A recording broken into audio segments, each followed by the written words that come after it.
आज की क्लास में हम लोग जो छोटे छोटे न्यूमेरिकल बन सकते थे, जो मोमेंट का जो प्रिंसिपल था उस पर उनको देख लिया जाए। न्यूमेरिकल बहुत ही सिंपल है। सिंपल जो मोमेंट के लॉ है उन पर काम करेंगे। उसके बाद हम लोग जो और एप्लीकेशन है, लीवर में भी और टाइप थे ना, याद करिए हमने सिंपल लीवर के तीनों क्लासिफिकेशन कराए थे। लेकिन यदि हम लोग बात करें कि सिंपल लीवर के बाद बेल क्रैंक और कंपाउंड लीवर है, उसके बाद स्टील यार्ड और इन सब के बारे में सब पर वन बाय वन बात करेंगे। पहले सिंपल सिंपल न्यूमेरिकल देखते हैं। तो याद करिए ये सब मैंने आपको दिखा रखा है, सिलेबस है आपका। मैं सिलेबस हमेशा दिखा के ही पढ़ाता हूँ।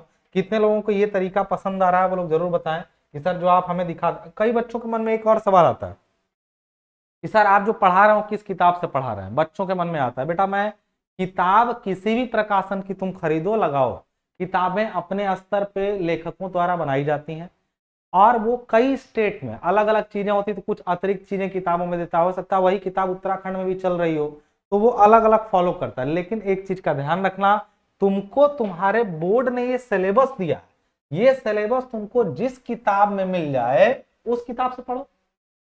अब कहोगे सर कौन सी किताब, मेरी किताब में नहीं दिया है। तुम्हारी किताब में दिया रहेगा तो भी, नहीं दिया रहेगा तो भी मैं पढ़ाऊंगा। क्लियर है ना? मैं पढ़ाऊंगा। अगर कई चीजें ऐसी होंगी जो किताब में रहेंगी मैं ना पढ़ाऊंगा, हो सकता है रीजन क्योंकि सिलेबस में नहीं, मैं इसको फॉलो करता हूँ। ये अंग्रेजी में लिखा है क्योंकि ये तुम्हारे बोर्ड में ऐसे ही मिलता है, हिंदी में नहीं मिलता है। तो मोमेंट का हम लोग यहाँ principle of moment last class में पढ़ चुके थे और यहाँ लीवर पे चल रहे थे। अभी सिंपल लीवर पे चले हैं। कंपाउंड बेल क्रैंक अभी बाकी है, बेल क्रैंक का नाम नहीं लिया लेकिन बताऊंगा।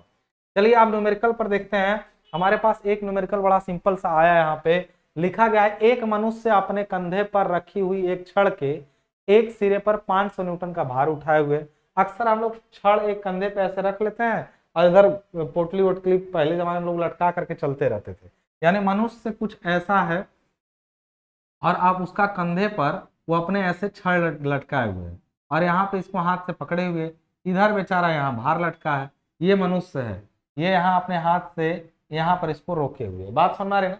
ये भार वहां पे लटका के अपने कंधे पर रख के चल रहा है और कह रहे छड़ के एक सिरे पर 500 न्यूटन, ये 500 न्यूटन लगभग 50 किलो का भार लटकाए हुए है तथा दूसरा सिरा हाथ में पकड़े हुए, दूसरा सिरा ऐसे हाथ में पकड़ा हुआ है और भार तथा कंधे के बीच की दूरी 40 है। अब मैं इसको थोड़ा साइड से बनाता हूं। ये है मनुष्य का कंधा यहाँ पे और यहाँ पे लटका हुआ है भार जो कि 500 न्यूटन है। भार तथा कंधे के बीच की दूरी 40 सेंटीमीटर है। तो हाथ द्वारा कितना भार, एक चीज यहाँ ध्यान रखें, छड़ 1 मीटर है।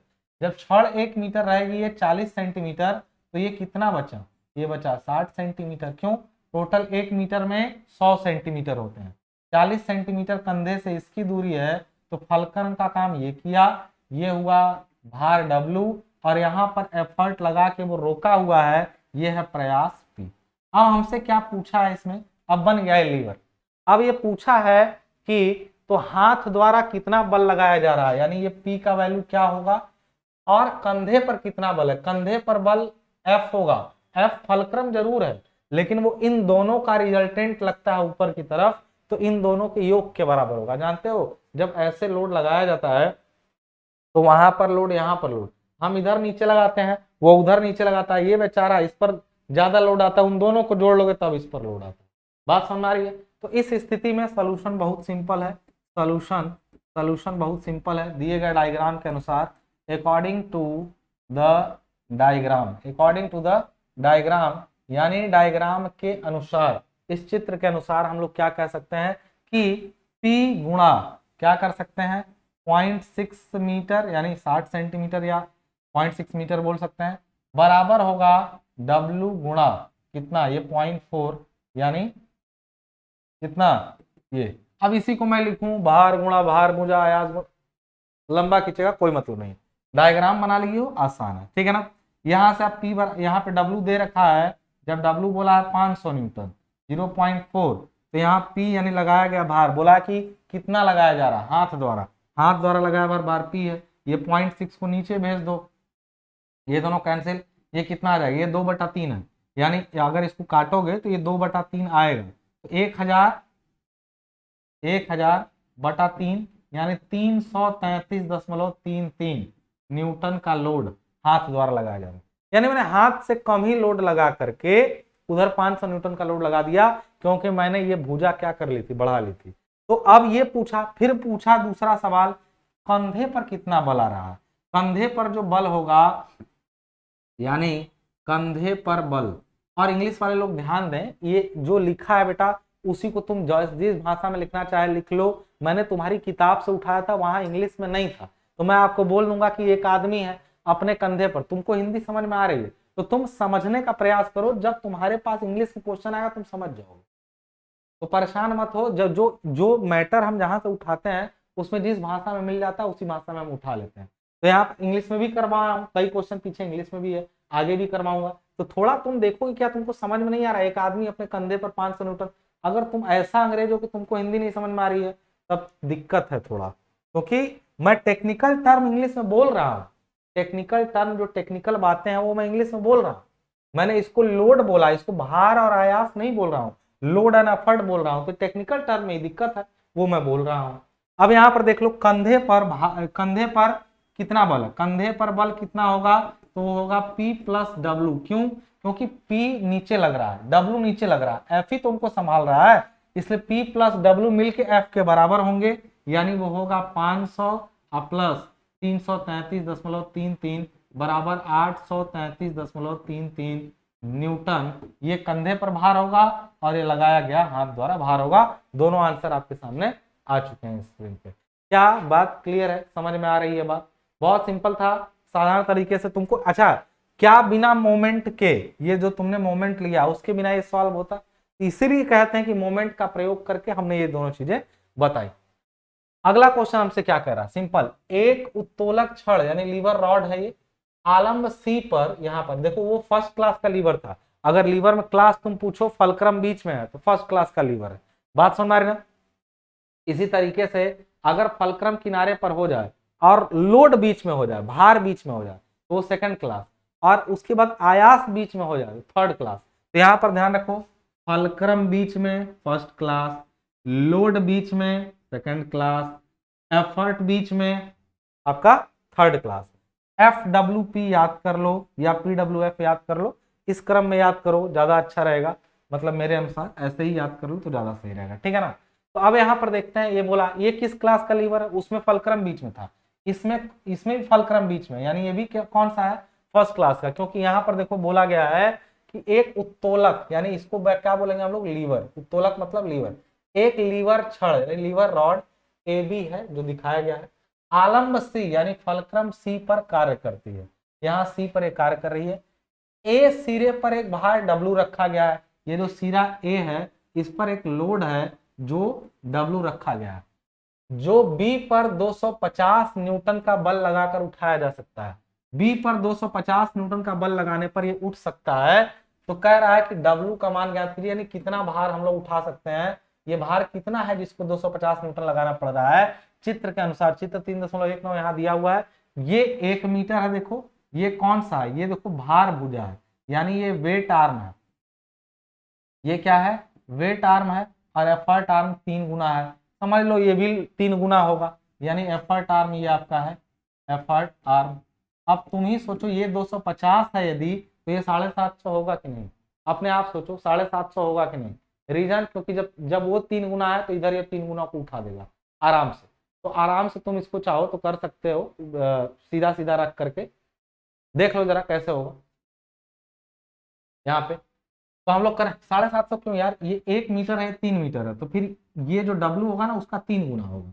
कैसे? तो हम लोग कर लेते हैं यहाँ पे सोल्यूशन में, सीधे सोल्यूशन में W इंटू 1 मीटर है, भार गुणा भार भुजा बराबर 250 गुणा कर दिया आपने 3। तो बताओ W क्या होगा? एक नीचे भेजो मत भेजो, 750 न्यूटन। आंसर खत्म हो गई बात, बवाले खत्म हो गए, आंसर आ गया 750 न्यूटन। ये वही W है 750 न्यूटन, जिसको हम लोग आसानी से क्या कर सकते, उठा सकते। अब अगला क्वेश्चन और देख लेते हैं हम लोग, ये सिंपल थे, एक थोड़ा सा अच्छा क्वेश्चन। कह रहा कि चित्र 3.26 ए में डायग्राम दिखाया गया है, दिखाई गई धरण या छड़ पर कब्जे पर प्रतिक्रिया। कब्जा कहाँ पे है, यहाँ देखो ये हिंज पिन किया है यहाँ पे, ये हिंज है। बोल रहा है कि अगर ये बीम है एक और इस पर लोड ऐसे लग रहा है, तुम ही सोचो एक बीम पर ऐसे लोड लग रहा है, कितने का, 10√2 यानी 10√2 किलोन्यूटन का ऐसे बल लग रहा है। जब तुम बीम पर ऐसे धक्का दोगे तो ये आगे नहीं बढ़ेगी। तो इतना ध्यान रखना कि प्रतिक्रिया एक इधर से भी, दूसरा बीम नीचे भी जाएगी तो एक इधर से भी, दोनों लगेगा। इधर तो आरबी है, इधर केवल नीचे से लगेगा। मान लो ये प्रतिक्रिया आरए है और यहाँ पर ये प्रतिक्रिया आरए का दो कंपोनेंट है, एक हॉरिजेंटल वाला है, ये आरए वी है वर्टिकल, और एक आरए इसी पर लग रहा है हॉरिजेंटल। दोनों, क्योंकि ये लोड जो लग रहा है ना, जैसा ये दो हिस्सों में निश्चित रूप से बटेगा, ये दो हिस्सों में बटेगा। एक देखो कोई फोर्स तिरछा लगता है तो याद करो रिजोल्यूशन ऑफ फोर्सेज में इसका एक कंपोनेंट इधर, एक कंपोनेंट इधर। अगर मैं मान लूं कि अगर इन ये दोनों प्रतिक्रियाएं हैं तो इनका भी तो एक रिजल्टेंट होगा, और ये प्रतिक्रिया मान लो यहां से एंगल क्या बनाती है, अल्फा बनाती है। ये एंगल तुमने मान लिया कि अल्फा बनाती है। अब तुम एक चीज का ध्यान रखना यहाँ पे, अगर ये एंगल अल्फा है, ये ध्यान देना जरा यहाँ पे, अगर ये एंगल अल्फा है, ये ऊपर ऐसे जा रहा है, तो ये एंगल भी क्या होगा, अल्फा होगा कि नहीं। ये दोनों पैरेलल लाइन है, ये पैरेलल लाइन है, ये पैरेलल लाइन है, ये इसके पैरेलल है, तो ये अल्फा डिग्री पर झुका हुआ होगा कि नहीं। समझ में आ रही बात यहाँ पे। तो यहाँ पर या अल्फा इसको मत मानो, हमको क्या मतलब प्रतिक्रिया का एंगल पूछा है, तो ये अल्फा जरूरी नहीं है कि हो, क्योंकि हो सकता है ये इनके मानों पर निर्भर करे। तो ये अल्फा जरूरी नहीं कि, लेकिन एक चीज क्लियर है यहाँ पर, ये 45 होगा। क्यों? क्योंकि देखो ये मैंने जो लिखा है वो तभी संभव है ना जब आर ए आर एच बराबर हो, तभी ये अल्फा के बराबर होगा, क्योंकि तभी ये पैरेलल होंगे। अभी के लिए हम इसके दो कंपोनेंट तोड़ते हैं। देखो ये एकांतर कोण, ये 45 डिग्री दिया है तो ये भी 45 डिग्री होगा। अब ये वाला इसका जो 45 डिग्री के पास का ये वाला फोर्स है, वो देखो जब यहाँ पे फोर्स एफ लग रहा हो ना, तो कोण के पास वाले को मैंने बोला था लेना एफ कॉस थीटा, यानी इसको बोलेंगे हम लोग 10√2 कॉस 45 डिग्री, और ये जो नीचे लग रहा है वो 10√2 साइन 45 डिग्री। हालांकि दोनों का वैल्यू एक ही होता है। क्लियर है? क्योंकि मैंने बोला था जब जिधर से देखो ये 45 है तो एकांतर कोण है वो भी 45 होगा, यानी ये दोनों लाइन तो निश्चित पैरेलल होंगी और ये 45 होगा। तो ये ध्यान रखना कि ये 10√2 और ये भी क्या होगा 10√2 साइन अल्फा, और ये 10√2 कॉस अल्फा होता है। तो ये एक चीज यहाँ पे आपको समझ में आ रही कि है। अब बताओ अगर ये बीम रुकी हुई अवस्था में, रुकने का मतलब होता है यहाँ पे, रुकने का मतलब होता है कि अगर हम इसको धक्का दे रहे हो नहीं जा रही है, तो इसका मतलब इसके इस कंपोनेंट को ये रजिस्ट कर रहा है, कोई ना कोई तो रोक ही रहा है इधर से, और इसके इस कंपोनेंट को ये और ये दोनों मिलकर रजिस्ट कर रहे हैं। देखो अगर बीम पर ऐसे लोड लगा तो नीचे एक लोड लग रहा है और एक साइड में भी लग रहा है। हम ही सोचो, हम आप यहां पर एक काम करो, यहां पर एक बल ऐसे लगा दो तो ये बीम को इधर भी ले जाएगा और नीचे भी धक्का देगा, यानी ऐसे धक्का दे रहा है, ऐसे नीचे भी ले जा रहा है और आगे भी। तो जो नीचे ले जा रहा है उसको तो नीचे से दो लोग लगे हैं संभालने के लिए, एक आर ए भी है एक आर बी है, और जो साइड वाला है उसको संभालने के लिए दो बल लगे हुए हैं। क्लियर हो रही कि नहीं बातें यहाँ पे? पहले आप इक्विलिब्रियम के कंडीशन को समझते हैं। इक्विलिब्रियम में कहता है कि अगर कोई वस्तु संतुलन में है तो उस पर लगाए गए सभी बलों का अलजेब्रिक सम शून्य होगा। यानी इस पर एक बल ऐसे लगा तो भाई उसके दो कंपोनेंट हुए, तो इसको संभालने के लिए इधर से भी दो कंपोनेंट टूटे, जो रिएक्शन होगा उसका, और ये रिएक्शन है आपका ए पर, कब्जे पर प्रतिक्रिया को हमने आर माना है। अगर ये आर है तो ये वाला क्या होगा, यहां पर मान लो ये प्रतिक्रिया ए पर आर ए है, तो ये वाला जो आर एच होगा वो क्या होगा, ये कितना होगा, तो ये आर एच यानी हॉरिजेंटल वाला रिएक्शन आर ए इसी का कॉस अल्फा होगा, और ये वाला क्या होगा, ये होगा आर ए साइन अल्फा, क्योंकि अल्फा के पास वाला एंगल ये है, अल्फा से दूर वाला एंगल। ये अगर आर ए फोर्स लगा, क्योंकि असल में उसकी प्रतिक्रिया ये है, तो उसके इस कंपोनेंट को ये रोकेगा, उसके इस कंपोनेंट को ये नीचे जाने, देखो ये फोर्स नीचे है तो इसको इधर से भी एक ऊपर लग रहा है, ये भी, यानी आर ए भी और आर बी मिल करके इसको रोकेंगे, और आर एच एक ही फोर्स है, आर एच यानी आर ए कॉस अल्फा, वो इसको रोकेगा हॉरिजॉन्टल कंपोनेंट। यानी हम लोग कहेंगे यहां पर क्या, सरल शब्दों में लिखेंगे सॉल्यूशन में पहले तो डायग्राम को छेड़छाड़ करना पड़ेगा। तो फॉर इक्विलिब्रियम के लिए हम चाहते हैं वहां से डायग्राम से कि 10√2 cos 45 डिग्री बराबर होगा आर ए कॉस अल्फा के, यानी ये इसके बराबर होगा, ये आर ए कॉस अल्फा के बराबर होगा ये 10√2 कॉस 45। यानी हम लोग यहाँ पर ऐसा लिख सकते हैं, ये समझ में आ रही कि नहीं बात यहाँ पे, आर ए कॉस अल्फा के बराबर होगा। क्लियर है। अब एक बात बताइए यहाँ से, ये 10√2 कॉस 45 की एक फिक्स वैल्यू है, नहीं समझ में आया। 10√2 इंटू 1/√2 बराबर है आर ए कॉस अल्फा। यानी भैया आर ए कॉस अल्फा की जो वैल्यू है ना, आर ए कॉस अल्फा की, वो है 10 किलो न्यूटन या न्यूटन जो भी दिया हो। आर ए कॉस अल्फा की, आर ए अभी नहीं आया हमको, तो प्रतिक्रिया आर ए का मान पूछा है, आर ए हमको नहीं मालूम है। यानी यहां से पता चला कि भाई horizontal for equilibrium summation of F x बराबर 0 किए, अब एफ एक्स मिला है, अभी तक एफ वाई मिलता था, इसमें एक्स डायरेक्शन में एक फोर्स है तो इधर एक्स वाला इसके बराबर किए, तो हमको पता चला यहाँ पे कि भाई आर ए कॉस अल्फा जो है वो 10 किलो न्यूटन होगा। इसमें कोई दिक्कत, आर ए कॉस अल्फा को 10 किलो न्यूटन। अब एक चीज और हम लोग यहाँ पर लिखे, दूसरा, ये तो इक्विलिब्रियम का एक कंडीशन था। अब अगर समेशन ऑफ एफ वाई को यदि हम लोग 0 करें, एफ वाई, तो ऊपर से लगने वाला बल कितना है, तो वो है क्या आपका 10√2 साइन अल्फा या साइन 45 डिग्री बराबर है इधर से R A sine alpha plus R B, नहीं, आर ए साइन अल्फा जो कि इस रिएक्शन का R A sine alpha plus R B बराबर है 10√2 साइन 45। यानी R A sine alpha plus R B 10√2 sine 45। यानी यहां से हमको पता चला क्या, ये भी क्या होगा 10 बराबर होगा R A sine alpha plus R B. अब हमको ये नहीं पता चल रहा है कि आर ए साइन अल्फा कितना होगा, क्योंकि अगर आर बी का भी मान नहीं मालूम है तो चलो इसको इक्वेशन एक छोड़ देते हैं। अभी इसको हम लोग मान लेते हैं कि भाई एक चीज तो हमको मिल चुकी है इसमें कि आर ए कॉस अल्फा कितना होगा। हमें अभी आर ए साइन अल्फा भी यदि मिल जाए ना, आर ए कॉस अल्फा मिल चुका है, साइन अल्फा मिल जाए, तो एक बात का ध्यान रखना, यहाँ पे इसका और इसका स्क्वायर प्लस इसका स्क्वायर बराबर इसका स्क्वायर होगा। तो अगर हमें ये तो पता चल चुका है कहीं ना कहीं, ये मतलब यही यार दोनों बराबर है और ये दोनों आपस में बराबर है, तो देखो परिणामी ये जा रहा है ना, हमें आर ए चाहिए, आर ए का एक कंपोनेंट मिला है, दूसरा भी मिल जाए तो बात बन जाए। और दूसरे में है आर ए साइन अल्फा जो नहीं पता, क्योंकि उसके साथ आर बी जुड़ा हुआ। तो आर ए आर बी से अगर हम लोग इस पर एक और काम कर ले, मोमेंट ले लें इसका, यहाँ पर ध्यान दीजिएगा जरा, यहाँ पे क्या, यहाँ पे मैं लिखता क्या हूं, ध्यान दीजिएगा जरा। यहाँ पे इस केस में यहाँ पे अगर मैं कहूं कि चलो यहाँ पे, यार ये तो पूरा देखो जहां था वहीं रहना दोस्तों, कलर यहाँ पर देखो जरा मोमेंट लेने का, अगर हम ए पॉइंट पर मोमेंट लें सभी बलों का, समेशन ऑफ एम बराबर 0, तो देखो इस पर एक ये लग रहा है, एक ये नीचे वाला लग रहा है, एक आरबी लग रहा है, और कुछ ये वाले फोर्सेस लग रहे हैं दोनों का, क्योंकि ये फोर्सेस पैरेलल है तो कोई मोमेंट दे ही नहीं पाएंगे।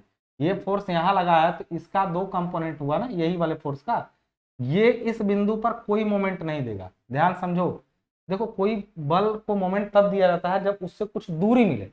यानी हम लोग कहना चाहते हैं कि यहाँ पे एक फोर्स ऐसे लगा ये, तो इसका इस पर कोई मोमेंट नहीं क्रिएट होगा। तुम ही सोचो, एक बल तुम बीम पर लगा, ये घुमा पाता, लेकिन इसका एक कंपोनेंट ये घुमा देगा, ये कंपोनेंट घुमा देगा, ये वाला कंपोनेंट नहीं घुमाएगा, ये केवल पुश कर सकता। यानी हम अगर ए पर सभी बलों का गुण लेना शुरू करें तो कितने बल लगे हैं, इस पूरी बीम पर कितने बल लगे हैं, तो मैं कहूंगा सर एक तो देखो 2 जो फोर्स लगे हैं उनका तो हम इनका देखो नाम नहीं लेना है। क्यों नहीं लेना है, क्योंकि ये 2 कंपोनेंट में टूट गए, ये भी 2 कंपोनेंट में। इस समय असल में बल एक ये है, एक ये है, एक ये है, एक ये है, एक आरबी है, 5 बल है, पांचों का इस पर मोमेंट ले लो, तो देखो किसका किसका क्या मोमेंट आएगा। मैं यही लिख रहा हूं क्योंकि उधर करूंगा तो अगले पेज पे तो तुम देख नहीं पाओगे। सबका मोमेंट ले लो, समेशन ऑफ एम बराबर जब 0 करोगे तो तुम कहोगे सर आर ए का मोमेंट ले लें इस पर, तो मैं कहूंगा यार आर ए जो ये साइन अल्फा है ना, आर ए साइन अल्फा इसका इस पर कोई मोमेंट नहीं होगा, 0 प्लस ये वाले का मोमेंट 0। सर इस वाले का ले लें, इसका जो 10√2 साइन अल्फा, 10√2 साइन 45 है तो इसको सीधे 10 ले लेते हैं, 10√2 1/√2 करोगे 10 आएगा, तो 10। सर ये कितनी दूरी पर लगा है यहाँ से, ये वाला सर मोमेंट कितनी दूरी पे लगा है। देखो तुम कभी भी इसको यहाँ मत समझना, क्योंकि ये अप्लाई इस जगह पे जाके है तो असल में ये यहाँ पे काम करेगा, इस जगह पे जाके टच किया अभी उनको ना, तो यहाँ पे काम करेगा, तो ये कितना हो जाएगा, कहेंगे सर ये यहाँ पे 3 मीटर की दूरी पर इससे काम कर रहा है डाउनवर्ड, मैं कहूँगा 10 गुणा 3 मीटर ये फोर्स काम किया। सर ये भी तो काम कर रहा है, मैं कहूँगा ये इसी बिंदु से कहाँ दूर है, इसी पर तो है, तो मैं कहूँगा चलो इसको तुम इसको इस पॉइंट के अबाउट इसका मोमेंट यानी ये क्लॉकवाइज को प्लस लिए हो, ये कुछ भी नहीं है, तो चलो तुम इस वाले को अगर प्लस में चाहे माइनस में लो 10√2 या 10 गुणा 0 कर दिए, इसका 10√2 cos अल्फा 0 और इंटू इसको इसकी दूरी इससे कोई लंब दूरी पे नहीं, उसी पॉइंट पर लगाओ, ये दोनों का हो गया। अब आर एच बचा हमारे पास, आर एच का वैल्यू कितना होगा, आर एच इधर से लगा है सर ये वाला, क्योंकि तुम इसका तो ले लिए आर ए, लेकिन आर एच यानी R A cos alpha plus R A cos alpha, ये भी तो उसी पॉइंट पर लगा है, तो ये भी हो जाएगा 0 इंटू 0। सर ये तो इधर लगा सर, आर बी उधर लगा है, आर बी इससे लंब दूरी पर है और वो है 6 मीटर, तो मैं कहूंगा कि जब ये वाला मोमेंट क्लॉकवाइज को प्लस लियो तो एंटी क्लॉकवाइज को माइनस लो, मैं कहूँ माइनस आर बी इंटू 3 गुणा 3 6 मीटर की दूरी हुआ है, यानी ये सब मिलके 0 होंगे क्योंकि बॉडी संतुलन में है, क्योंकि प्रिंसिपल ऑफ मोमेंट पहले ही बोला गया था हम लोगों से कि यदि किसी बॉडी पर कई बल काम कर रहे हो, कोप्लेनर फोर्सेस हो, तो उन सभी के मोमेंट का अलजेब्रिक सम शून्य होगा यदि बॉडी इक्विलिब्रियम में यानी रुकी हुई है। तो भाई इस पर हमने एक बल ये लग रहा था, उसके दो कंपोनेंट, एक बल प्रतिक्रिया हमने मानी आर ए, पूछा है कि कब्जे पर प्रतिक्रिया को हमने आर ए मान लिया है कि सपोज कर लिया प्रतिक्रिया आर ए है, तो आर ए इस पर लगा, तो आर ए के दो कंपोनेंट, एक कंपोनेंट ये सबका मोमेंट लेना शुरू किए, आर एच का इस पर कंपोनेंट 0 होगा तो किसी पे लग रहा है, ये भी इसी पर लग रहा है मोमेंट 0, ये वाला जो जाके यहाँ लगा इस जगह पे उसका इसी बिंदु पर मोमेंट 0, लेकिन इस वाले का मोमेंट मिलेगा, यानी ये 10 गुणा 3 तो मिलेगा मोमेंट, और फिर ये वाला 0 हो जाएगा। फिर हम लोग कहेंगे सर आरबी भी तो लग रहा है, तो आरबी गुणा 6 एक मोमेंट मिला, यानी कि इसको अगर हम लोग सॉल्व करें तो ये पूरा 0, ये 10 गुणा 3, मैं इसको थोड़ा सा यहाँ पे लिख रहा हूँ, कोई दिक्कत नहीं ना, 10 गुणा 3 ये मिला और ये 0, फिर ये भी 0, फिर उधर मिला आरबी को उधर भेज रहा हूँ, आरबी इंटू 6, यही ना भेज रहा हूं मैं, यानी यहां से तुमको पता चला क्या, पता नहीं हो रहा, यहां से पता चला कि आरबी इज इक्वल टू 30/6 यानी 5 किलो न्यूटन, यानी आरबी जो है वो 5 किलो न्यूटन है। तो मैं एक चीज जान चुका हूं क्या, कि भाई जब आर ए साइन अल्फा, ये उस स्टेप को ना इसके आगे लिखना है यार, अब मैं उसी चीज को यहाँ लिख दे रहा हूँ जो वहां लिखा हो ना उसी को, एक हमने इक्विलिब्रियम कंडीशन लगाया, हमने एक लगाया एफ एक्स, एक लगाया एफ वाई, अब मैं जो उधर बकवास किया हूं उसी को यहाँ लिख दे रहा हूँ, समेशन ऑफ एम बराबर जब 0 करोगे, समेशन ऑफ एम बराबर 0, तो तुम सारे का मोमेंट 0 करोगे, आएगा सीधे 10 गुणा 3 बराबर होगा 6 आरबी, रिजल्ट आया था ना सबका, सारे मोमेंट का अंतिम रिजल्ट यही आया था, यहां से आरबी बराबर तुमने निकाल लिया 5 किलोमीटर। इसी से हमको ये पता चला कि अब इसको हम रखेंगे, इसको आरबी को यहाँ, इसलिए आर ए साइन अल्फा बराबर 10 माइनस आरबी यानी 10 माइनस 5 बराबर 5 किलोमीटर। अब तुमको दोनों कंपोनेंट पता है, आर ए साइन अल्फा भी पता है और आर ए कॉस अल्फा भी पता है 10, यानी हम लोग देख रहे हैं कि प्रतिक्रिया, इसलिए जो आर ए यहाँ लग रहा था ना, आर ए जिसका एक कंपोनेंट ये कितना है 10 और दूसरा कंपोनेंट कितना है 5, क्योंकि ये आर ए साइन अल्फा 5 है और ए कॉस अल्फा 10 है। अब आपको बता दूं ये कितना होगा, तो इसलिए आर ए बराबर होगा, दोनों का स्क्वायर रूट ले लेंगे, यानी 10 का स्क्वायर प्लस 5 का स्क्वायर और अंडर रूट 125, यानी अगर इसको ब्रेक करेंगे हम लोग अंडर रूट 125 को तो क्या आएगा, यानी इसको क्या 5 गुणा 5 गुणा 5 गुणा 5, यानी कर सकते हैं 5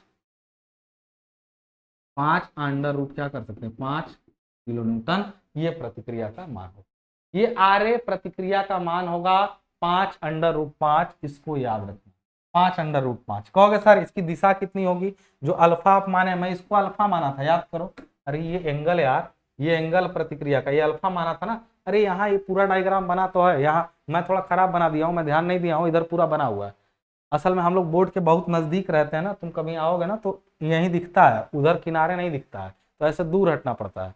अब ये सब सामने सारा डायग्राम बना हुआ है तो तुम ऐसे ही मान लेना, ठीक है ना। तो तुम करना क्या, अब देखो ये अल्फा चाहिए तुमको कि ये अल्फा कितना होगा, तो अल्फा बराबर क्या होगा, दिस बाई दिस, अरे टेन टेन लोगे तो दिस बाई दिस होगा अल्फा। अगर ये लो टेन अल्फा तो लंब बटा आधार, तो मैं यही लंब का मतलब ये वाला है, ये आर ए साइन अल्फा और आर ए कास अल्फा, यानी मैं यहां पर करूंगा कितना, अल्फा बराबर हो जाएगा टेन इनवर्स, और वो लंबाई में है 5 बटा है क्या 10, ये 5/10 कहाँ से आ गया, अरे 5 है आर ए साइन अल्फा जो लंब वाला है, ये वाला, ये है देखो आर ए साइन अल्फा और ये आर ए है कास अल्फा, ठीक है ना। यानी यहाँ पर तुम रख दोगे पूरा तो ये आ जाएगा टेन इनवर्स 1/2, यानी टेन इनवर्स 1/2। ये किसी का वैल्यू होता है, यानी प्रतिक्रिया, कैलकुलेटर अभी मेरे पास, एक सेकेंड, अभी नहीं है कैलकुलेटर, आप लोग ना इसका वैल्यू निकाल के रख सकते हैं, और कैलकुलेटर में दबाइएगा, इस शिफ्ट दबा के 10 दबाएंगे, 10 इनवर्स आ गया ब्रैकेट 1/2, यहाँ से एंगल का मान निकाल, ठीक है। तो ये थे बहुत सिंपल सिंपल कुछ न्यूमेरिकल जो मोमेंट पर आधारित थे, और बिना मोमेंट के देखो तुम क्या किए हो, समेशन ऑफ Fx बराबर 0, ये तो लॉ ऑफ फोर्सेज है, लॉ ऑफ फोर्सेज में पढ़े हो, ये भी तुम लॉ ऑफ फोर्सेज में पढ़े हो,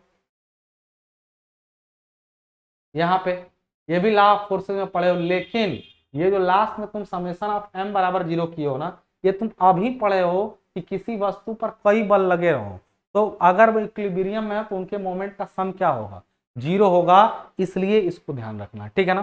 क्लियर है सभी को। तो ये कुछ छोटे न्यूमेरिकल मैंने लगवा दिए। अब ये सब सिंपल लीवर पे थे, ये सारे जो है सिंपल लीवर, यानी ये सब लीवर ही कहा जाएगा, बीम भी एक तरीके से लीवर ही है, ये सब है आपका। अभी बीम पर आपको लीवर नहीं कहा जाता है बीम को, ये आगे जाके बदलेगा, रिजिड बॉडी की तरह भी ट्रीट कर रहा है। तो ये सब क्वेश्चन आप अपनी कॉपी में लगाइएगा, नोट्स अच्छा बना रहे होंगे, बाकी मिल भी रहा है आपको नोट्स।